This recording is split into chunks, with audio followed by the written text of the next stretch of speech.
What's up, people? Thanks for joining me. So what I've kind of realized is that INFJs and ENFJs have this very specific communication style.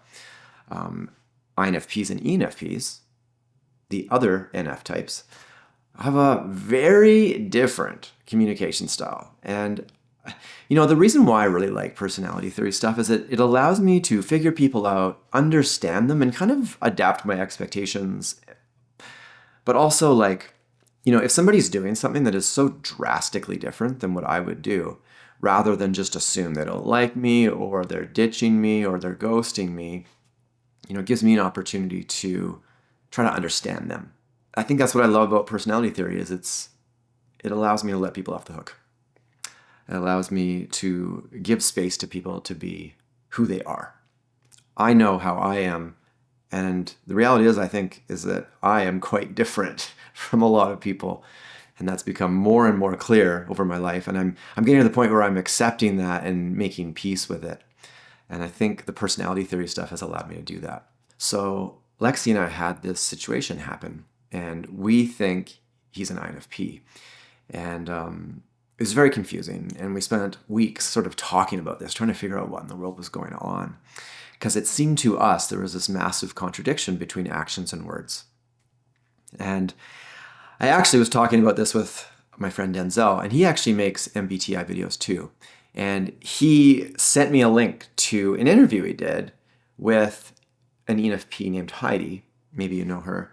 I'll post a link to his video in the description because I actually think it's worth listening to if you're kind of interested in this topic. So I want to talk a little bit about that now because maybe you're one of these four personalities, ENFJ, INFJ, or ENFP, INFP. And I think there's some important things to learn here. So not to get too technical, but I think really the key difference between these personalities, it's so funny, right? Like they're both NFs.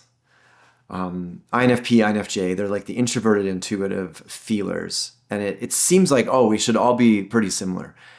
But the reality is that the NFJs have introverted intuition and extroverted feeling. And then in the NFPs, it's flipped. So they actually have extroverted intuition, but introverted feeling.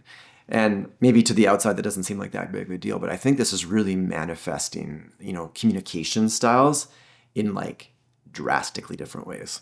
So I'll kind of start with my view of relationships and how I treat relationships. In Denzel's video, he actually used an analogy, but I've kind of changed it a little bit. It's similar, so I just want to give him some credit for this analogy, but I changed it a little. Imagine a relationship between two people is sort of like a plant.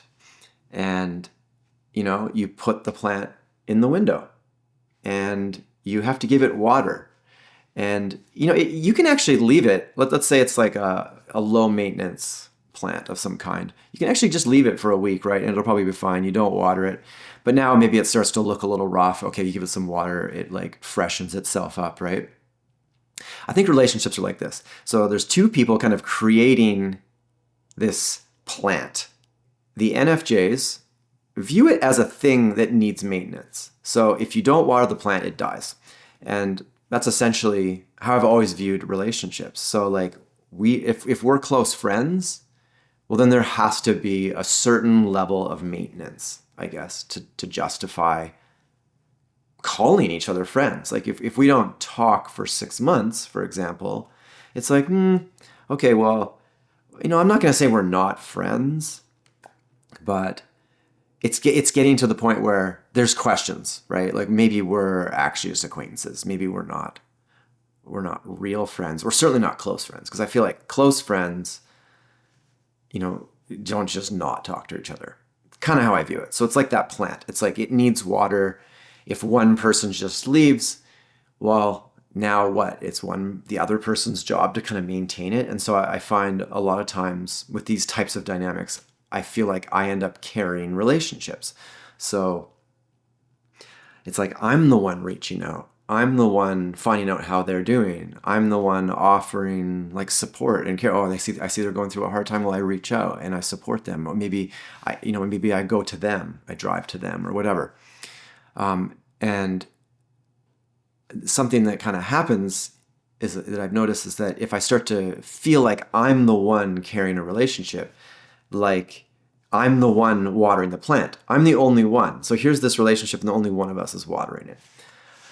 This can go on for a little bit, but eventually I might start to be like, is this real? Yeah, and so the way I would normally interpret it, something like this, is I'd be like, okay, well, this person doesn't really consider me a friend, or they don't consider me the same level of friend as I would consider them. So maybe I need to readjust my expectations. So usually in a situation like that, like let's just say it's somebody who really just, it's like an old friend that maybe you were best friends when you were younger, let's say, or maybe it was like a work relationship where the consistency of seeing each other through work all the time kind of reinforced that plant. It was like forced communication. It's like you're both watering the plant, not even by choice, right? You both work at the same place. And then now maybe one of you goes to a different place to work, and now it takes actual effort. So the thing that kind of really surprised me about watching this interview between Denzel and Heidi, so Denzel's the ENFJ, Heidi's an ENFP, is I loved actually watching Denzel's face in this video because you could see that he was just as surprised as I was at what she was saying. So basically, they're having this conversation about why do INFPs and ENFPs seem flighty or flaky? It's almost like super intense relationships to the point where, like, let's say an ENFP and an ENFJ, or an INFP and an INFJ started a relationship, the NFPs can be very committed, very into it in the beginning. It's almost like they move into the relationship quicker, maybe. And so the NFJs, so they have the introverted intuition. And introverted intuition is it's like a very long-term process. It's very goal-oriented. It's very consistent. It's like a path forward. So like you see a relationship and you also at the same time, it's like you see the path forward to build that thing over time. Whereas the extroverted intuitives, INFPs, ENFPs, it's very different. It's not about that singular focus or that goal-driven outlook. It's lots of ideas, lots of options. In fact, there's so many different things they want to try and experience that they don't really hold on to one thing very long. So I think what can happen with these NFJ, NFP relationships is that the NFPs can latch onto a new idea or a new person really easily. And they're like, really like this person and they're learning about them and it's really exciting.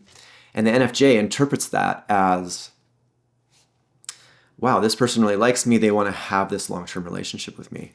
I think what can happen though is eventually the NFPs move on to the extroverted intuition. Really what it does is it moves on to new ideas and new people. And it's sort of, it kind of takes that experience with that person and almost like stores it into memory as, okay, they've had this experience, they've created this relationship. And so it's not like a plant at all. It's more like a painting. They collectively painted this painting, these two people, and the painting is the relationship. And to them, it's more like, let's just hang that painting on the wall and now we can both admire it. And it's there. It doesn't degrade like a plant. A plant needs maintenance. A painting doesn't. And so just this one idea has been so amazing to me because, she says in that video that she doesn't even need a person around to almost have a conversation with them. It's like she can have a conversation with the idea of the person in her head. Like, oh, what would so-and-so think about this? Oh, she'd probably say this and she'd probably give me this advice and oh, it's so nice. And then like they have this nice warm feeling as they remember that person. But they don't actually need the person there to feel that. And so that's the thing that was so mind-boggling to me because that is not how I work. I would need to message that person and say, oh, what do you think about this? Or I remember we had this memory and that was such a great thing. It's like I need the communication. I need the interaction to not see this building we built crumble into a ruin. So yeah, I think if I had to sort of summarize this, the NFJs are using communication as a connection tool. It's like the introverted intuition is focusing on long-term patterns and connections in that relationship and trying to slowly build that thing. And then you mix in the extroverted feeling, which just really wants harmony. It wants the other person to feel good. You want to make decisions based on the feelings of the other person. So it's kind of like you kind of need that person around to do that. How are you feeling today? I feel like an NFJ will ask that kind of question to somebody. How are you feeling? And then they want to know. Whereas I find the NFPs are probably less likely to ask that. So yeah, and like for the NFJs, communication and regular communication is kind of the lifeblood of the relationship. So when I think of some of my closest friends these days, I have Lexi, and she's an INFJ. It really works well. Actually, I got a couple ENFJ friends, and I find that works really well as well, because we all kind of run on the same communication style. I also have quite a few INTJ friends, and I find that they're kind of an interesting mix between the NFJs and the NFPs, because they still have the introverted intuition like us NFJs. So they still have that consistency, that vision, that idea of maintenance in a relationship, but they also don't have extroverted feelings. So they have one of the ingredients in the mix, but not the other. So they have their introverted feeling with their introverted intuition. And I find INTJs are less communicative than an NFJ, but maybe are less flighty than an NFP. And so I find that NTJs will kind of come around more often, but it's probably not as regular as an NFJ. So what I've been kind of thinking about the NFPs, how to look at this, is communication to them is more about being an organic process. It's not like the NFJs, which is like this thing that is maintaining the relationship. It's more like, if it makes sense, if it's organic in nature, then it comes up, right? So like if you're in the same room, well, boom, they're like connecting with you on a deep level. And so you can have this amazing connection with the NFP, and then boom, you don't talk with them for 6 months again, right? And I think what happens a lot of times with the NFJs, it starts to feel like, oh, I don't think that person likes me. I think maybe I misread this. Maybe I thought this relationship had more weight to it than they think. But really, on the other side of that, they literally feel very close to you. And it really is just because the communication isn't this organic thing that came about naturally. It just doesn't happen. So along with that communication style, it's sort of like there's a purpose to the communication. It's authentic, and there's a purpose. So I think one of the main things I've kind of learned about this is that there needs to be some communication around the communication style. So everybody has some expectations, right? And it shouldn't be just one person's job to adapt to the other person's communication style, is sort of what I've been thinking. I feel like a good relationship will have two people that kind of meet in the middle. So, the NFJs, when they're dealing with an NFP, will need to understand that NFPs are often out there chasing new and shiny objects, but they still like you. And so it requires a bit of trust. And I think that's the hardest part for the NFJs. It's like, no, this person still likes me. It's actually one thing I say about INTJs. Sometimes I'll start to feel like, oh, that person, they must not like me. They don't contact me enough. They don't share their life with me. But then all of a sudden, out of the blue, they'll be like, hey, can I come stay with you for 3 days? And you have to remember that if an INTJ does that, if they spend any time with you at all, they like you. That's sort of what I've noticed about INTJs. Because if they don't like you, you will never hear from them ever again, ever. And you'll message them, and it's almost like they won't even respond. If they hang out with you, they like you. And so that's what I remember about INTJs. I keep that in my head, when I haven't heard from them for a while, or all of a sudden it's like, oh, they didn't tell me something that I thought was kind of an important life event. Reality is like, that's how the INTJs work as well. They don't feel like it's important to share little bits of information sometimes, but then all of a sudden, you'll hang out with them and you'll get this like dump of information. It's sort of how I've noticed how they work. And I think INFPs are like that, but even more so is kind of what I'm realizing. I think I don't have a lot of INFP or ENFP friends. And I've started to wonder, like, why? Maybe it's this. Maybe it's that I've just assumed, like, this relationship isn't working, then I kind of move on. I can almost just, and meanwhile, they might actually think we still have the relationship, but that's not a relationship for me. So it really is, I think, there's some communication that's needed. So if you are an NFJ and you have an NFP, or if you are an NFP and you have an NFJ, it's like almost like you need to sit down and make some ground rules. It's like, okay, well, as an NFJ, my expectations will be slightly lower for communication. I will understand that you will go into these periods of time where I won't hear from you. Because I think another thing about NFPs is they kind of get overwhelmed easier. I think that's what the introverted feeling does. And they can get really overwhelmed and they'll just disappear for a while. And like they don't really communicate, I feel like, during their overwhelmed periods, which I think an NFJ almost takes personally, like, oh, if you're doing poorly, why didn't you reach out, kind of thing, right?